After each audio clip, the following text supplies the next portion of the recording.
parents qui prend dessus que l'orientation Depuis 2004, je veux vous donner une information que l'orientation scolaire et professionnelle est le devenu autonome. On a des licenciés, on a des thèses, des doctorats en orientation scolaire et professionnelle. Mais il n'y a pas d'impact visible sur non, le terrain. Le problème est que c'est dans le coaching. Vous voyez, chez nous au Congo, on découvre souvent l'art de la propriété, autrement dit, quand la personne a un mental au zénith, on commence à dévoiler que la personne là, comme va jouer.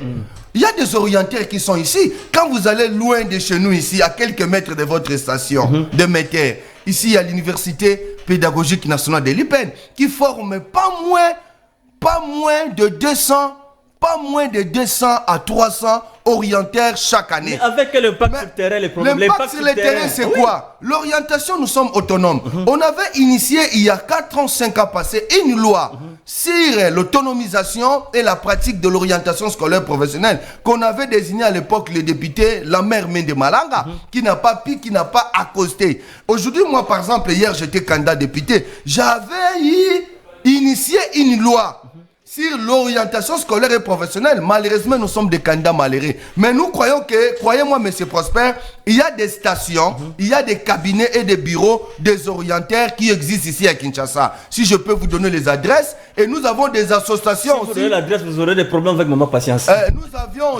Nous avions aussi des associations des orienteurs qui existent. Si vous voulez les découvrir, allez à l'université pédagogique de l'IPEN. Mais ce qui est vrai est que l'État congolais, j'ai aimé même l'actuel Premier ministre, Madame Judith Toulouka, qui a soulevé un point saillant, qu'un gouvernement de compétences professionnelles. Là, on voit les counseling professionnels, des counseling de carrière professionnelle, individuelle et collective. Donc, si l'État congolais, pour répondre rapidement à votre question, l'État congolais aujourd'hui, s'il peut copier mental de gouvernance, la marmite de la sagesse de gouvernance, on le retrouve par exemple quand vous allez dans le pays comme Canada, qui est dominé à 70%. Les Canadiens, ils ne font rien sans avoir passé par le counseling des orienteurs, des professionnels. Et ils ne font rien sans initier. Et pour dire un mot, on organise d'abord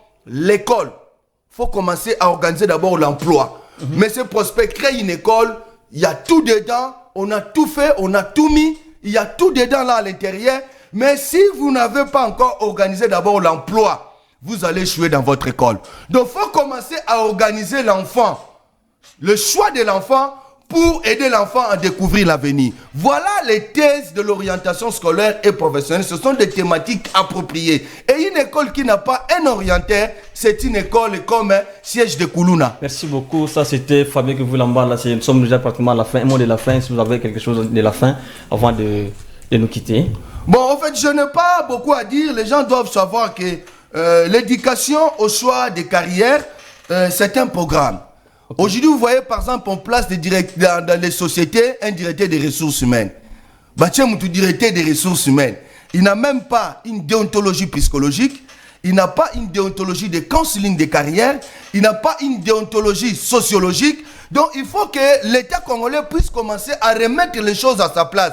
Un directeur des ressources humaines, quelle que soit l'expérience qualifiée qu'il a exercée dans la société, dans les carrières, mais il doit être équipé d'une méthodologie psychologique et d'une méthodologie d'orientation. Donc, je souhaiterais même au gouvernement, dans les cabinets, il y a un ministre, faut pas ça là que fort bas à la j'ai aimé Tony Mwamba, le ministre sortant de l'EPSP, il a osé quand même